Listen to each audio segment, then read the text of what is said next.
Joshua Colburn, how are you? Oh. Hi, Steffi Poo. I'm not used to having you on this side Yeah. of the podcasts. And for those of you that are listening, I got burnt out and I didn't tell anybody that I just wasn't going to record for a while. I couldn't. I couldn't. Everything was just compounding and I got exhausted. So Yeah. my apologies. Also, this is my show. I guess I can do what I want. But thank you for those that have stuck with me and understood that just collectively as a country, we're tired. We're all burnt out. We're all burnt Yeah. I think, I feel that big time, after the election and the week following, it was out. it was hard to get out of bed. It was It hard was. to, you know, I didn't even want to hear my fucking self-talk at that time. Like It's so, yep, yep. I was just absolutely drained and being on social media and feeling like we have been fighting against this very thing for a long time to have it blow up like this was, yeah, it's just heartbreaking. So I don't blame you. I couldn't do anything. I couldn't even pick up my guitar. It was just devastating. It, throughout, well, first off, I think you hit the nail on the head that we that have escaped, left, however you want to define that, the evangelical movement, we have been progressively screaming. I would say like progressively, aggressively Yes. screaming at the top of our lungs and saying, "Excuse me, this is bad. Like for those that lived in this, Yep. this is really, really horrible. You don't want this. Project 2025, that's real. All of that stuff. Like we don't want this. You don't want this. And telling our stories ad nauseum and expending so much emotional energy to be defeated in such a way that was it. I don't know, I think so many of us expected it, but we didn't want to acknowledge that that was the current culture and climate of our country.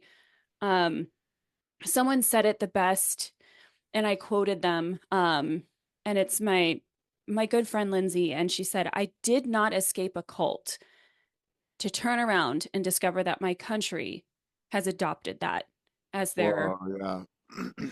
as their legal system, as their governance." And Yeah, that exhausting. I feel that, that's something I've been thinking a lot about of like, oh my gosh, I did everything I could. And, for those of you who have left the church, like how hard it is. And hard is an understatement. I mean, it is really a complete life shift. Hmm. It is a separation from most things that you know and feel comfortable with. So to make that decision, and I know a lot of people made that decision in 2016, right? Like a lot of people left the church then, but to make that decision and then have suddenly like those leaders in some sort of way be your leaders now, it's very triggering and it's very Hmm. scary because, you know, who knows what these is going to happen under these buffoons. I mean, we're already kind of watching this. I laugh, but that laugh is a nervous and scared laughter for the direction that the country's heading in. And, I'm watching it already play out in real time in my life in a very minimal way. I'm not sweating about people coming into my home and taking me away. Hmm. But I'm I'm working towards getting an IEP for my son right now, and that feels like why at this point, Yeah. and Yeah. and not to put the tinfoil hat on because but it's a reality. It's in front of us. This idea that I'm now worried that if I do move forward with this IEP with my son, that he could be put on a list that in, a year from now, there is a different school that has been created under this new regime that he now needs to attend based on Yeah, his needs, right? right. So it's these things that you're having to think about and wrestle with. And then on top of that, I'm calling the school to be like, hey, what's your plan, or what is the plan if these things get put in place?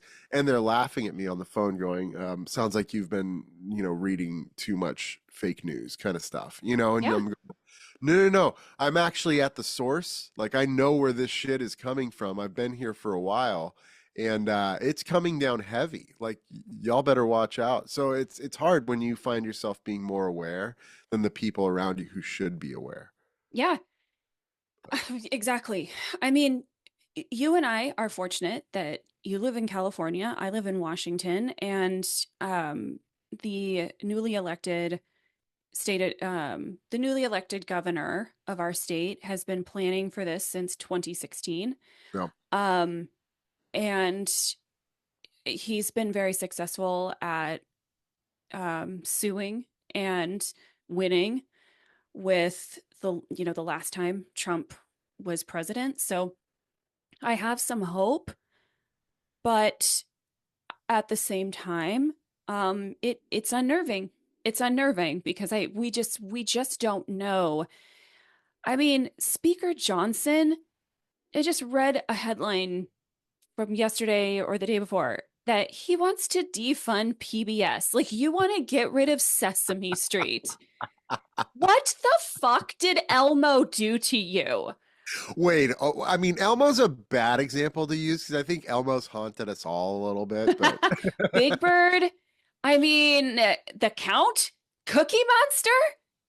Like, come on. Or like Super Y, Sid the Science Kid. Now, I can understand there's a really obnoxious, annoying kid in Sid the Science Kid that drives everybody. Like, okay, we can get rid of that. yeah. But come on. Can I I ask mean, you a personal question? yes. Did you go through a Caillou phase? Oh, God, no. I hated Caillou so much. Like, I was anti Caillou. Okay, so I my kids almost, never watched Caillou ever.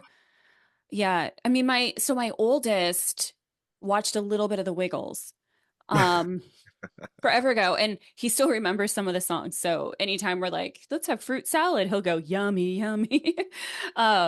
He's it's great. I don't know if you know this, but the Wiggles adopted a new member, and she is lovely. Like, Yeah. she is delightful and just beautiful and a ray of sunshine. I haven't seen the Wiggles in so long. I've never crushed this hard on a Wiggle in my life. Yeah. I haven't seen the Wiggles in it's over a decade, well over a decade, because my son is, you know, like a man. Um, but Yeah, it's been a long time since you I've, know, you know, I hate to admit it, I went on a Wiggles kick. Uh, about true story in, let's see, COVID happened, and then Prez and I started a music academy.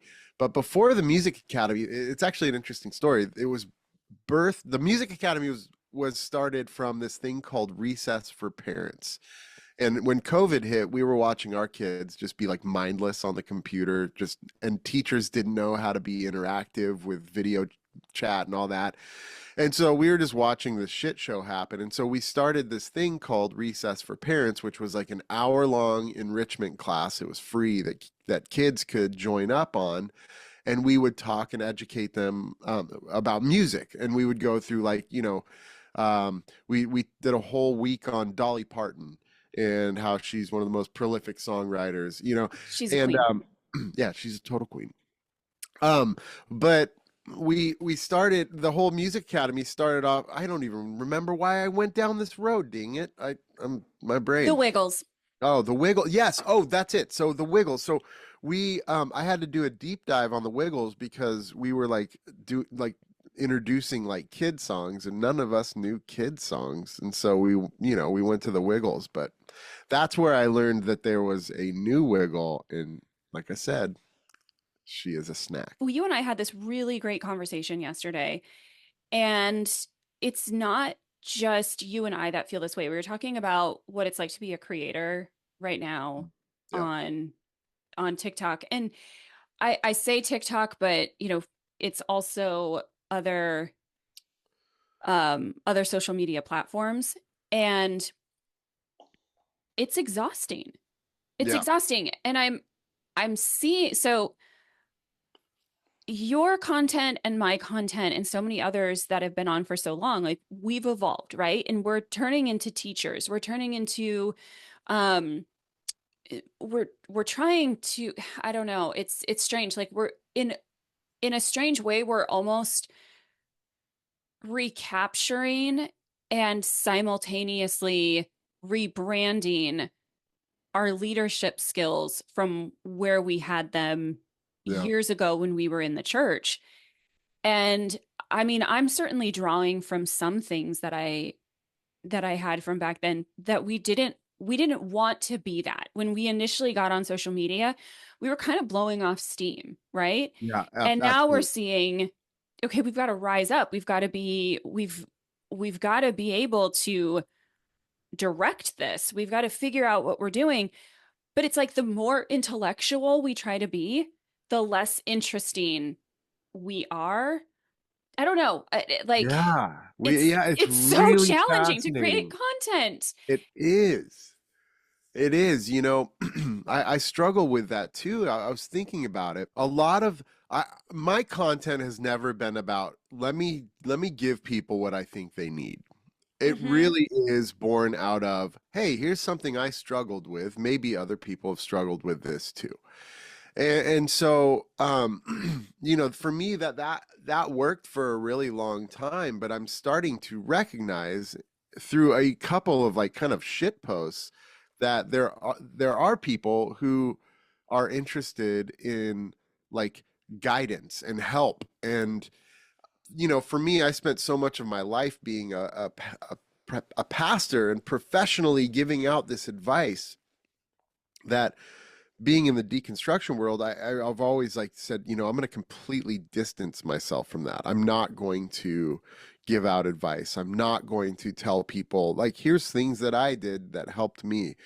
Um, but it's interesting, like you said, as I evolve as a human, um, as I grow more confident in the wisdom that I've picked up in this life, like I don't know, it's a weird one. It's a complicated system that I want to be careful with because I understand like the power that comes with it. I see why people abuse this stuff. It's Yep. it's when you're doing it, and we're not even on levels that there's like people on way different levels than us, and you understand how people can abuse it and why people abuse it. And it's a scary world. TikTok, Yeah, social media is a very scary place. it is. I mean, today marks a year to when I learned a very valuable lesson. I learned that not everybody is trustworthy, Yeah. even if they seem like they are. Yeah.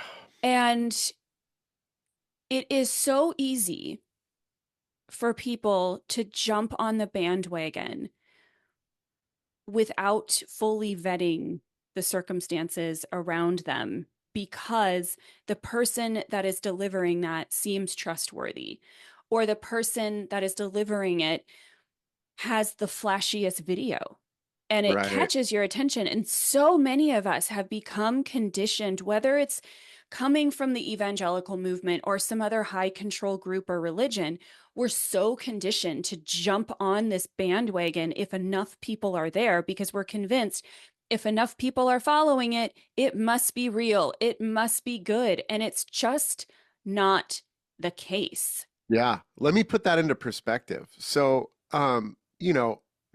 we we've had a couple videos that have like popped off on our page. We had one that went to 25 million views, which is an absurd amount of views.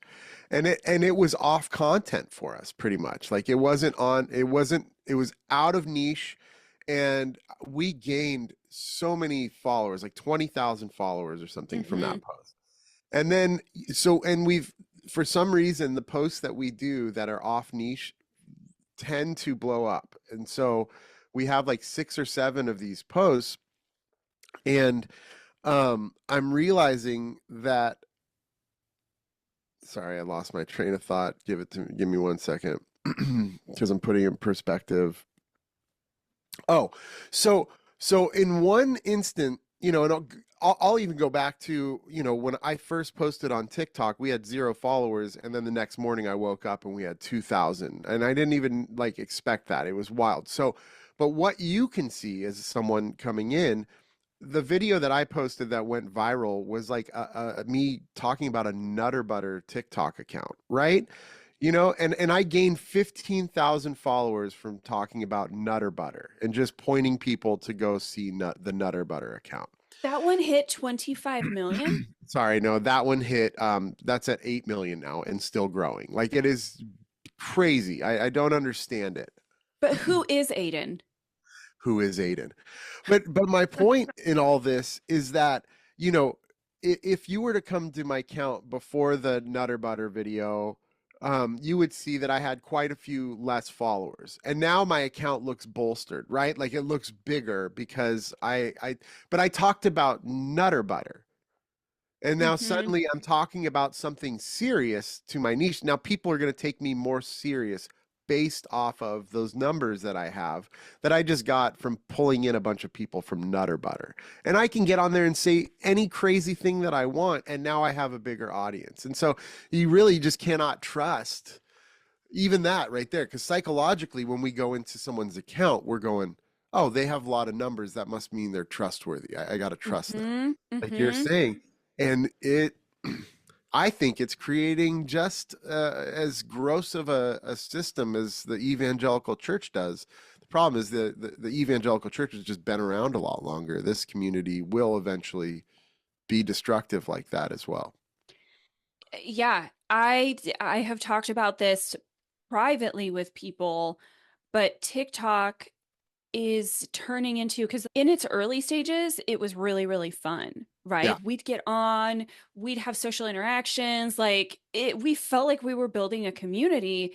And now there are people that have very large accounts that are governing what everybody else does. Yes. And they have turned into the pastors, the Mhm. elders, it's turned into a mega church in some ways because it has its own policing system, it has its own types of things, and it can feel suffocating Yeah.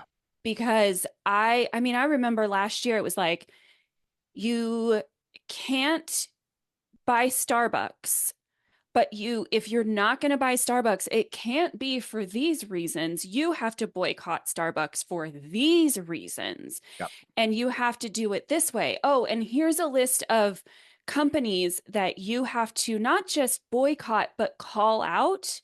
Yeah. And just in order to maintain your account status and not get doxxed or not have another um, a larger creator call you out and tell people to not follow you. Like, it's ridiculous. It's no longer my personal thoughts. It's my personal thoughts through the filter of all these other people. And that is exactly the bullshit that Yep. we dealt with in church. Yep. And it is, I don't, like I said, it feels suffocating. It does. And then, not to mention you're starting to deal with other creators. And, from the beginning of being on TikTok, I have had content stolen so many times, Same. like ridiculous. I had our whole brand name stolen. Like Mm-hmm. it was wild, And so you start to just, now you can't trust all these other creators, because you're afraid they're going to steal your ideas and stuff. So it's actually, it's funny, not funny. It's funny to me, I guess, to look at it and go like, yeah, there's so many of the same like social structures that the church sets up for us within this community. Um, but I've said this for a long time, and I think it rubs people the wrong way. But like people are looking for someone to follow. Like Yes. Yep. especially people who leave the evangelical church.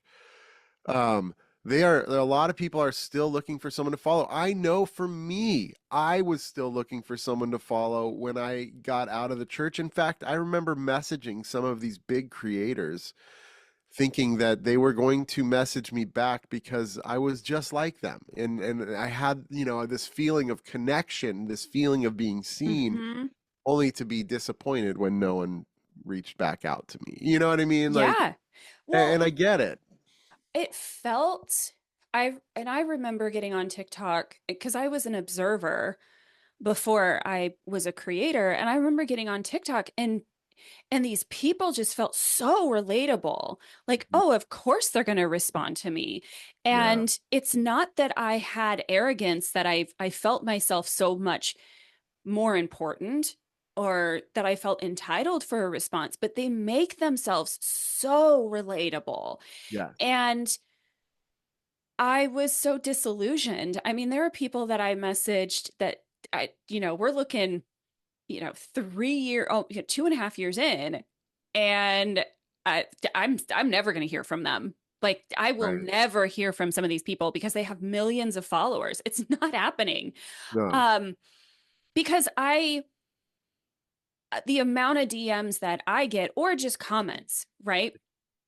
Um, I can't keep track of all of them.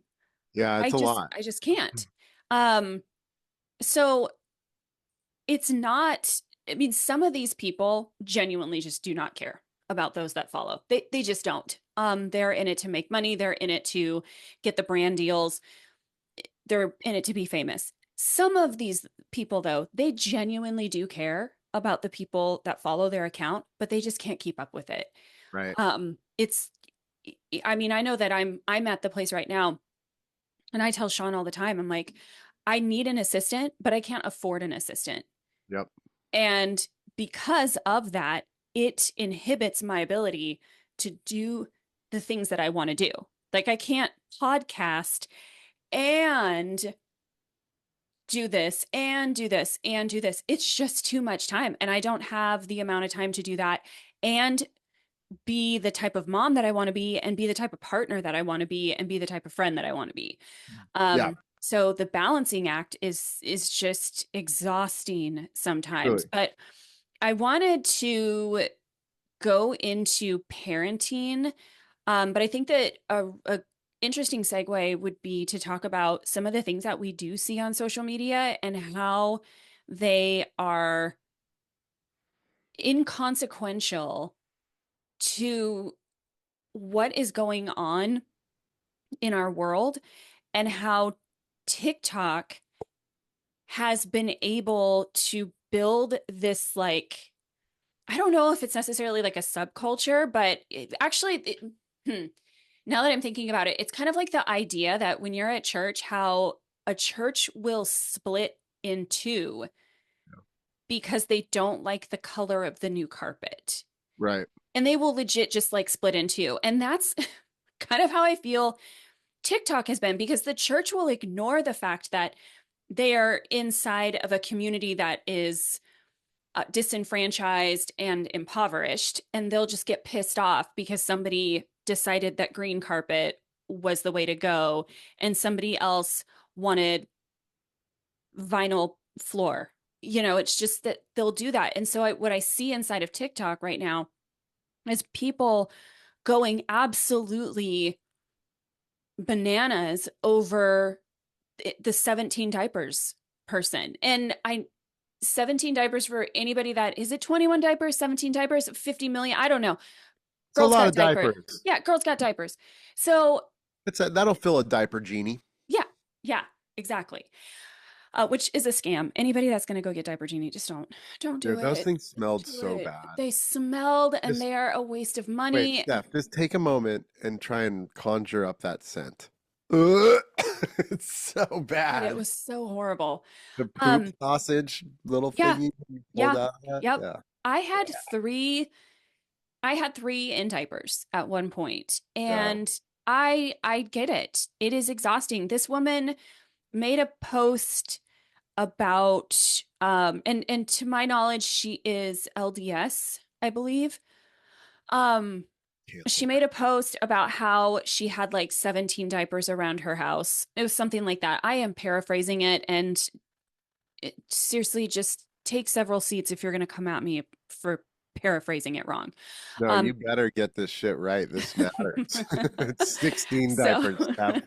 it is it is 15.3 and three quarters. If you want to know, three of them just had pee pee in them. Okay, Right, it's a right. point They five. were wet diapers. Pampers had the line on it.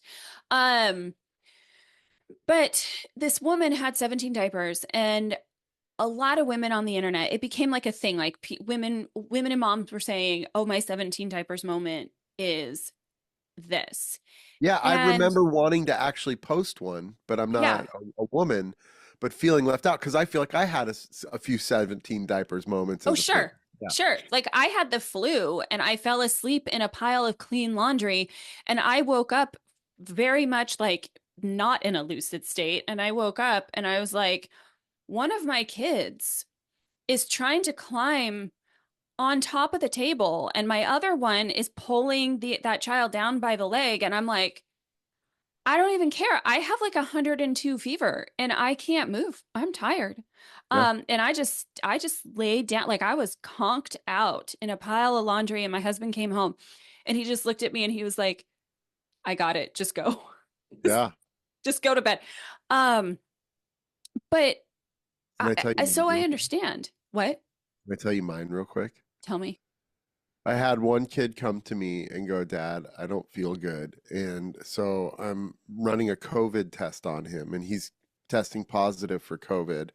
While the other one comes up to me and goes, Dad, my head's really itchy. And he had lice. Yep, I This remember kid this. had this full head of lice, Yep, yep. and it was just like I think this is where I can either hit the eject button or the reset button. One of the Yeah. two. Like we Like stepped into the wrong dimension. I think the only answer for this is burning the house down at this point. Yes. Yeah, Yeah, totally. And sorry. it would have Anyway, been legitimate. yeah, I think so. Yeah, that's not arson, that's self-preservation. Yes. Um, yeah. So So, this but it's woman talks resurfaced, about right? the yeah, so this woman talks about her 17 diapers, and all these other women are jumping on that. And I believe in solidarity. I support that. I think that people need to be more transparent. Moms need to be more appreciative and accepting and stop mom shaming. So there's that. And I found that to be like, oh, well, that's really great. And for me, I felt like, I don't know, I have a catch. I'm not going to jump on this. There's something awry with Yeah. this.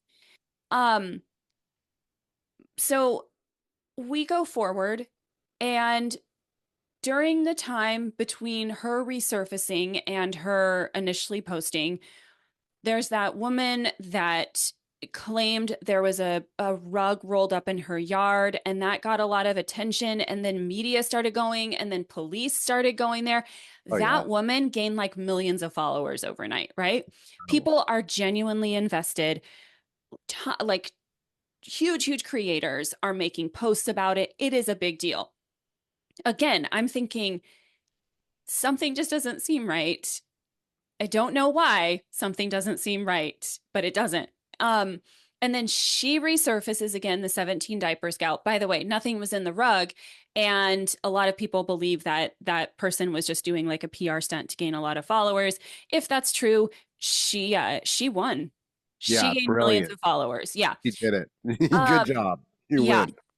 win. She actually lives in Columbus, Ohio, and so one could say that it's giving Ohio. Boom, Oh, yeah. boom. Definitely Ohio Um, vibe. so 17 diapers resurfaces. And now people are showing things where they're like, no, no, no, this is alarming.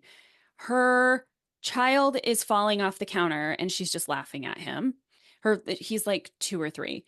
They're smacking his hand for grabbing for food. He flinches whenever the dad puts his hand up, even if it's just to like love on him. Ah, that one. That Yeah. was that. Oh, you're just doom scrolling through TikTok and you Yeah. see something that you're like, I haven't been following this, but I don't like that. Saw that one. Saw the Kid Mm-hmm. Lynch. Yeah, Mm-hmm. for sure was that. And then all of a sudden we're talking about parenting, but in a way that pertains to that particular video, when all the while, and I'm not saying like that's bad to talk about parenting and talk and like address authoritarian parenting style, because I think that collectively that needs to be happening, and I do see a shift with the generation because we're going more towards gentle parenting. um but so much stuff has happened Yeah. in our world, and we are focused on the color of the carpet in the church. Yep. You know, Yep. like it's just again, I think that talking about parenting is valid, and I think that talking about social issues is valid, but we're so focused on the color of the church that we don't realize that the church is a cult, Yep. and we're being groomed and conditioned to pay attention to something that is not important, all while ignoring the things that are essentially robbing us of our intelligence and our critical thinking skills. Does that make sense? Like, am I able to make that connection, or is it kind of Yeah, off? absolutely makes sense. I think, yeah, I'm, it's interesting to watch how distracted we all are. And we like knowingly distracted. I know that I'm being distracted. I know that I'm following the flashy shiny objects that the world is throwing at me. I say the world is throwing at me like it's like I'm a Christian again. um the world just the world's gonna get me. But yeah, I mean, I think we're absolutely distracted. And I do think, as we evolve as humans, part of our responsibility is to understand that we are distracted and to be able to take pause within that and go, I'm being distracted. Let me gain some perspective. Let me gain some grounding, um, before I continue down this path of being distracted. Like I think it's at this point, it's our duty as humans to stay informed in a healthy way. And Hmm. unfortunately, just scrolling through TikTok is not that way. You have to like branch out outside of that. And and so I think that there's just a lot going on, and a lot of people don't know how to handle it or talk about it. And so they just let themselves continuously be distracted. It's easier to talk about the 17 diapers lady than it is to look at your own 17 diapers in your house and like, you know what I mean? Like, or to look Hmm. at the 17 diapers of America right now. Um, and to pay attention to what's really going on. So it's interesting, we're talking about parenting. I'm like thrust into a what I would say is maybe one of my biggest parenting moments right now, in navigating a child, my son who's getting bullied at school, who's getting picked on, um, and for things that are not really in his control. And so it's hard to watch, but it's interesting to watch. And I'm going to be careful here, um, because he lives in two separate households. So he lives half the time with me and then half the time with his mother. And he gets very different styles of parenting in each household. The style of parenting in my household, I'll speak to that, not hers, is very gentle parenting. We have a lot of neurodivergent people in this house. Everybody is, either ADHD or dyslexic in our household. And so navigating that into two separate households has been interesting, but I've got a front row seat to watching what is effective and what is not. It's tough to figure out how to navigate this whole parenting thing once you have left the evangelical cult, especially when you were by raised under the influence of Dobson's authoritarian parenting style, and trying to figure Yeah. out, how do we parent post this? Mhm. And I am not divorced. And my husband did not grow up with Dobson style parenting. So we don't really have that particular struggle in the house. We are trying to shift more towards gentle parenting. However, that's honestly really tough too, because I do think that sometimes gentle parenting feels a little lack of structure. And I'm not insulting gentle parenting. What I mean is the extreme side of gentle parenting, right? Where Yeah. you're quite literally allowing like a 4 or 5 year old to dictate your day. And that's the extreme, right? So we're trying to figure out, okay, the extreme on this side is authoritarian. The extreme on the other side of the spectrum is literally allowing a toddler to dictate everything. So Yep. where is that medium? Where is that structure? How does that pertain to each individual child? And what is discipline look like? What the hell are we doing?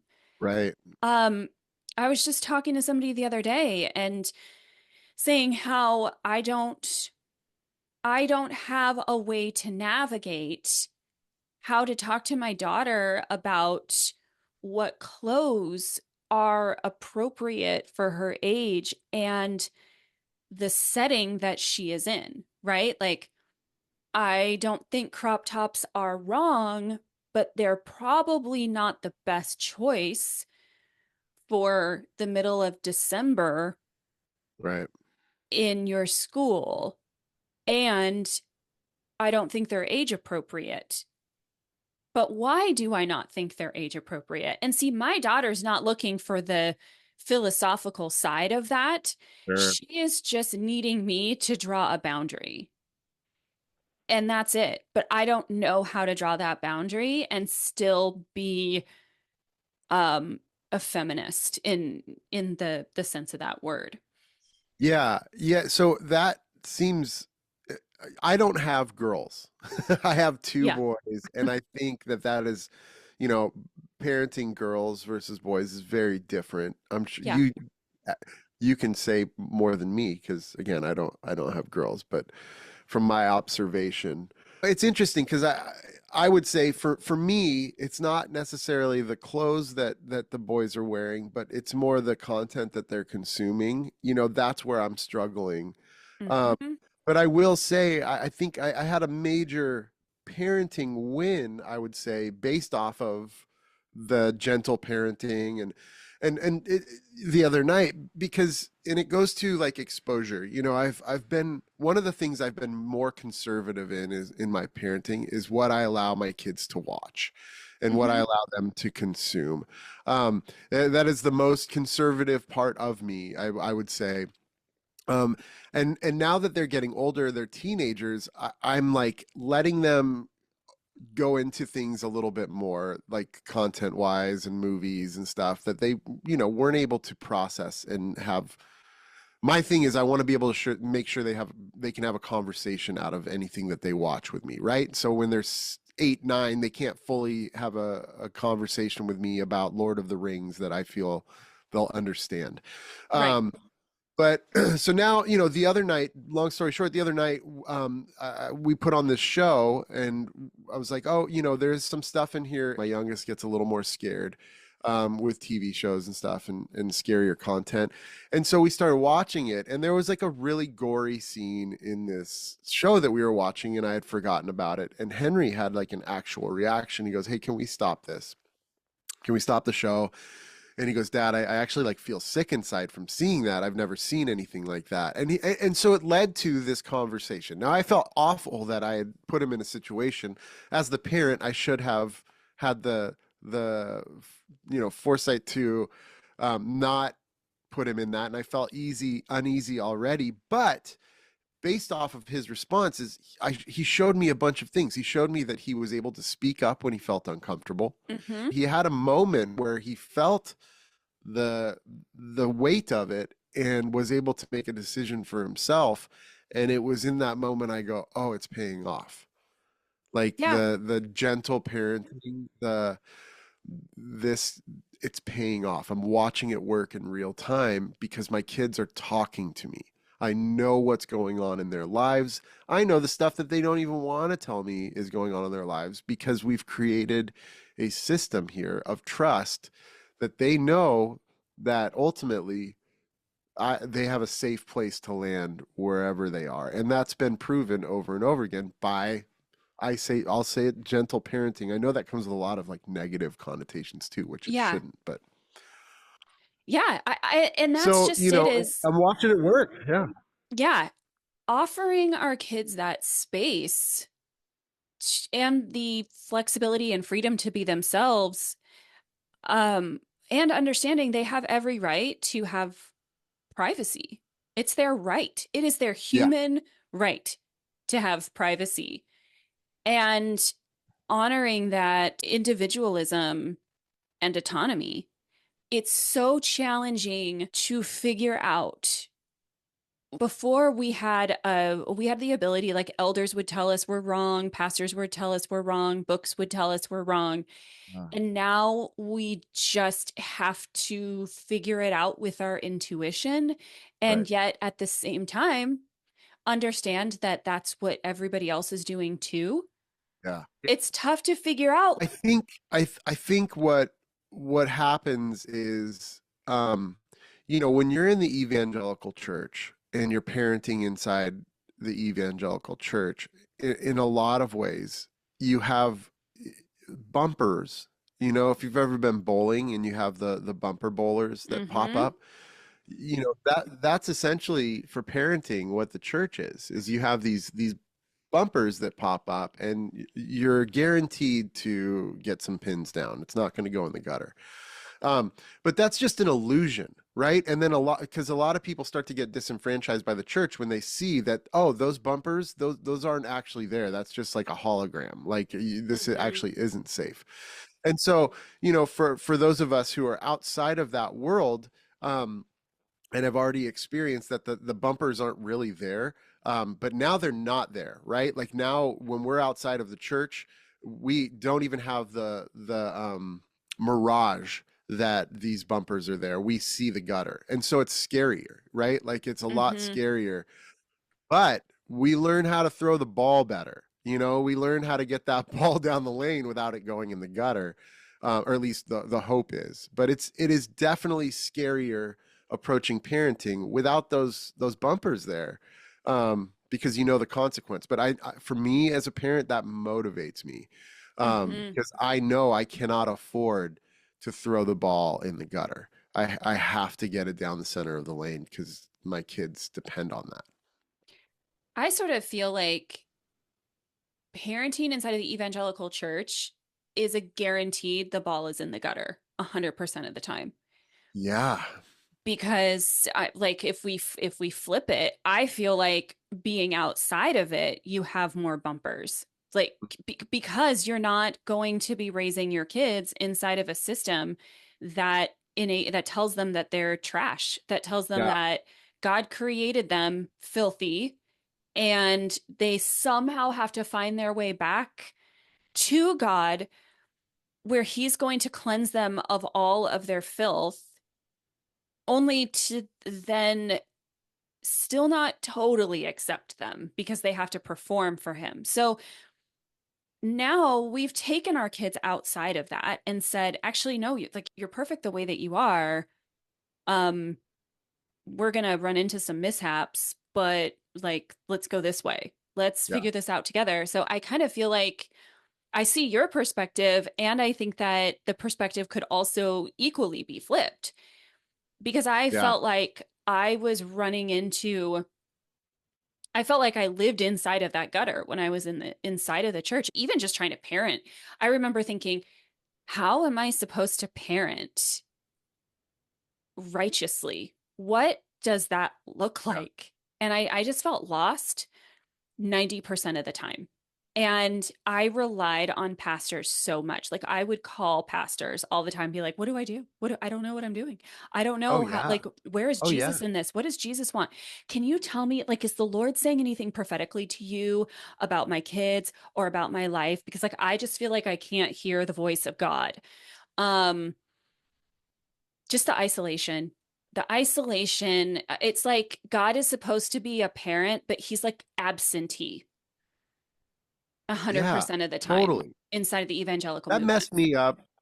That messed me up so much inside the church. You Yeah. know, Yep. because Yep. I was, my dad took off on me when I was 13, and so that's wild. It didn't get as, my dad leaving me at 13 did not get as crazy to me until I had a 13-year-old, because then I'm looking at what my dad like left. You know what I mean? So I have these two teenage boys who have now, you know, one of them is that age, and the other one has kind of gone through that age. But I'm like looking at them, going, "I lost my dad this year at their stage of life," and and that's also at the same time I got into the evangelical church, and their answer for this was not, hey, let's get you into some therapy, like let's help you. It was, God's your father. Yeah, Hmm. God's your dad.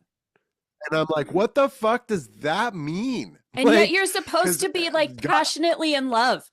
Think about that. Like you're oh supposed to be yeah, passionately, oh romantically in love with the same God that they're saying is your perfect father.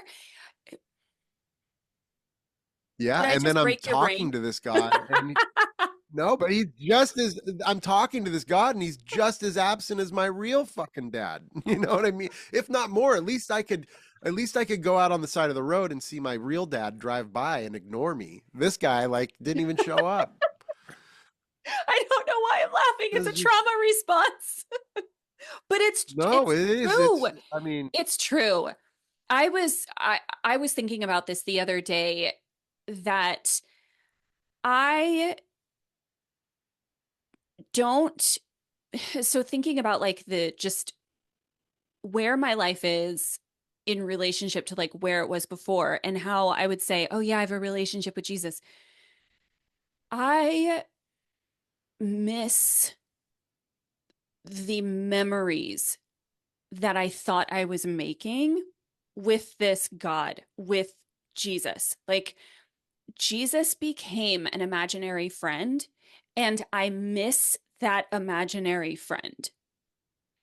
But again, it was never there, right? It was what they told me, the emperor has clothes, the emperor has clothes, the emperor has clothes, and the whole time the emperor had no clothes. And I miss that. You know what I mean? You know what I mean? Like I hold on and I hold with great esteem and great affection the memories that I built with an imaginary friend. And I think that's okay. Um, yeah. does that make sense? Like that was my governance Oh, system. yeah. Like that was my Jesus was my pal. Like um I mourn that too. Yeah, like yes. Jesus was my bestie, right? Like Jesus, that that is, Jesus is the place where all of my spiritually bypassing went. You know, so Yes. like Yep. everything that I that I was not dealing with in the present, I was pushing off to my imaginary friend Jesus and feeling like, yeah, he's got it. He's going to take Yeah. care of that. Only to find out years later that that's trauma. That's Yep. trauma that I stored away and did not process. Yeah. But all through this idea that like Jesus was my bestie, that God's in control, and I just need to take my hands off the wheel. Like, Yeah. you know, and taking your hands off the wheel is a sure way to drive yourself into a ditch. Like And I think though it's that not that's what they say it exactly is. right. That's what we were all doing though, right?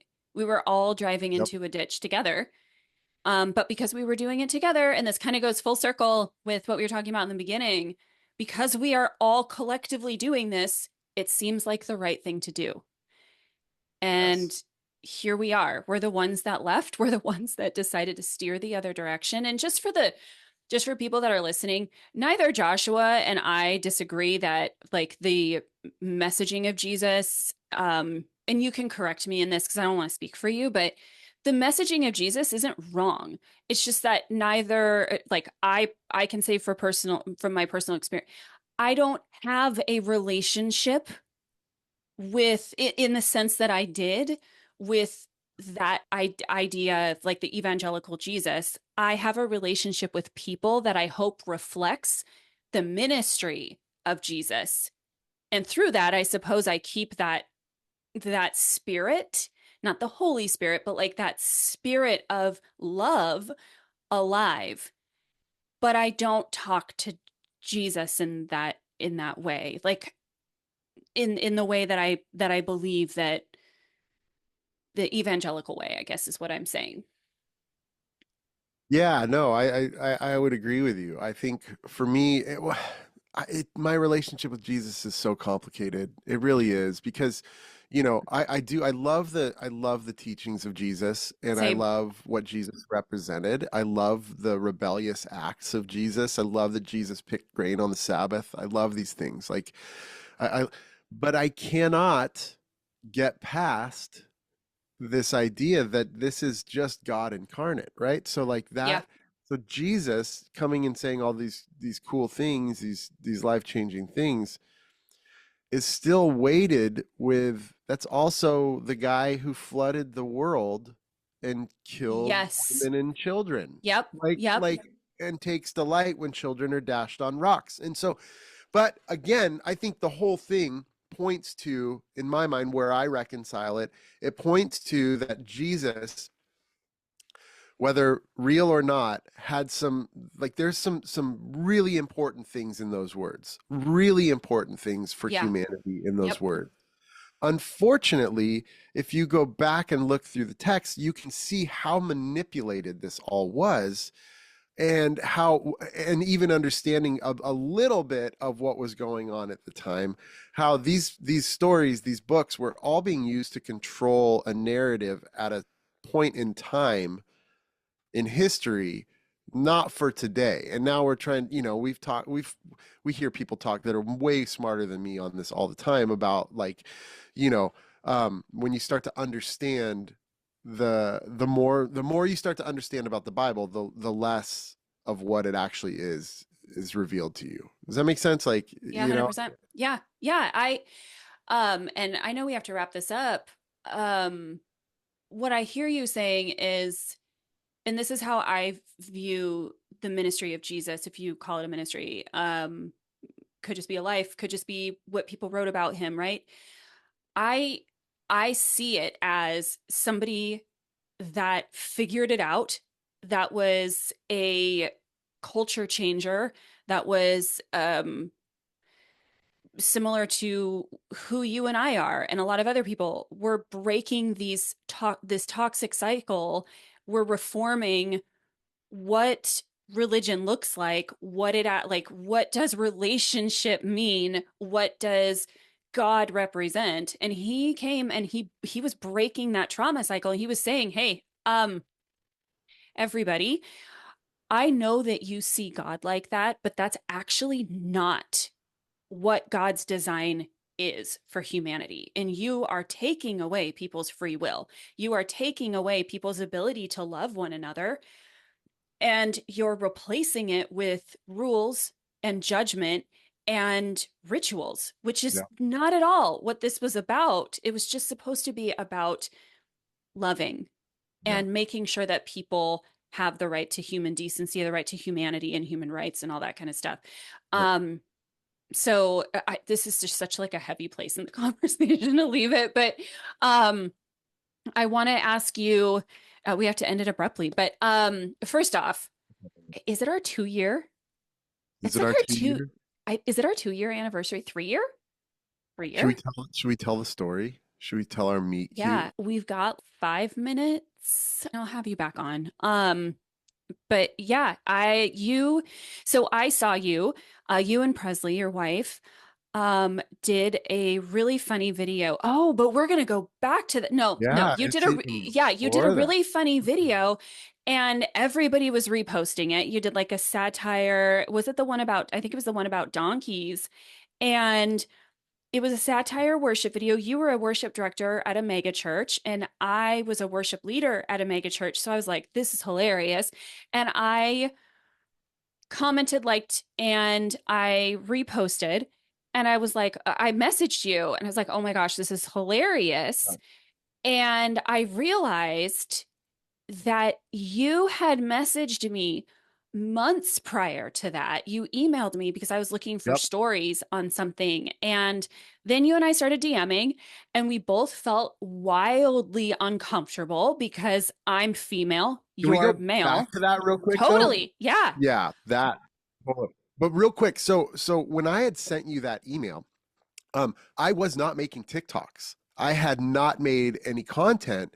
And I was just like you had said earlier in this conversation, we were observers. So, like, I Yep. observed for a long time before I even spoke. And then once I did started talking on TikTok, it was like a couple years, maybe a year, no, a year. Yeah, a year before I even ever sang on TikTok. So people didn't even know I could sing. And so, like, I was really scared, really timid, really frightened to say anything. I thought I was going to get sued or just like dragged on the internet. I didn't know what Mm-hmm. was going to happen. And so you had posted that you wanted to share stories of people who may not have the courage to share their story yet. And so I had emailed you and then I immediately regretted sending that email because I felt so scared inside. It had nothing to do with you, but I was like, "Oh my God." And you responded, and then I never responded back. Like I know. you, I was I like, was, which is okay. really, really sweet that you, and I think a testimony of your character, Oh, Steph, thank you. um, is that you responded, and it was kind, and I just chickened out, and I didn't, and that was it. And so then, yeah, you messaged me. It was weird when we had started posting these Tristan and Sage videos. It was like all of a sudden everybody had like welcomed us into this community, like, oh, Mm-hmm.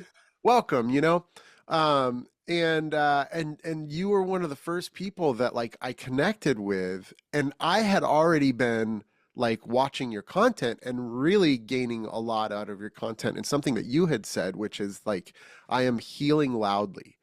And that has stuck with me from the very beginning. And that, like, your voice saying that, Steph, is really what helped motivate me to use my voice. Um, so I hold our friendship, our relationship, like it's so important to me, on so many Likewise. levels.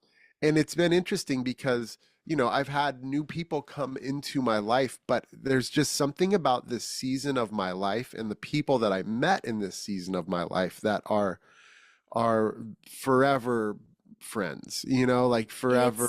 Yep. We all paid our dues at the same time. And Yeah. there's different, like, there's the what we consider the OGs of TikTok, right? And those people came on 2 years before us. And Yep. then it was us. And then now there's like this new generation, this new crop, and all are so interesting. And it's those that I kind of cut my teeth with, that I am bonded to. Can we talk about something really quick that's important to me? Yeah. I am going to evangelize, but you seem like someone who has it. I need to know. Are you a Nespresso? No, You're not? I'm not. I wanted one, but it's like it's all specialty stuff. Like, I really want an espresso. So for those listening, if you want to get me an espresso, that's fine. Or an espresso if you're listening, because you're not, you can sponsor me. Yeah, give us that Nespresso money. I want- I want one. Do you have an espresso? We just got one off Oh the my TikTok gosh. shop, and it is incredible. We spend Mm, so much money on coffee. We're like daily go out and get coffee same, people. same. And Joshua, we have a coffee subscription to Artisan Coffee. I do too. Blue We're, bottle. look, we're like Seattle area, so it's our life. Yeah, we're California. We get it. We We get took all it. your good ideas and made it You better. switched to a Californian accent, not Jen Johnson, but like Prez and I were California. talking today about how much we have California accents. Like it is so insane, No, especially you growing don't. up on the coast. Like Is it pop or soda? it's soda. It's never pop. I It's once went. always soda. Thank you. I went to the Midwest once. And it's Um, pop. with one of the Shanes, with Shane and Shane, one of the Shanes, Shane. I went to the Midwest and I was in I think it was a Jimmy John's or maybe a Subway or something. And the lady was like, "Do you want I got my sandwich and then she's like, "Do you want poppin' chips with that?" And I was like, "What's that?" Pop and chips. I was like, "What are poppin' chips?" And she's like, "Do you want poppin' chips?" And I'm like, "I don't know what a poppin' chip is." And she's like, "Do you want pop and chips?" And I was like, "Oh, like soda pop? Is that what we're calling it?" Yeah, Joshua. And then later on, after you hit the soda fountain, you're going to go to a picture show. Oh my gosh. Yeah. Yeah. But You there it is. Joshua, I no, know you have to no run to a offense. meeting. No No, offense, none. everyone, No but they call offense. them the flyover states for a reason. It's soda. That's soda. Yeah, you don't order an Italian pop. You order an Italian soda. Thank you. And I think the Italians invented soda. I don't know. I don't know either. I'm not a I soda don't know. scientist. I'm not a I don't botanist. know. I think it's very American. Um, it's a lot of sugar, so they wouldn't make sense. Um, I love you so much, Love you. and I would love for you to come back on and we can tackle other things or not, or just talk. All right.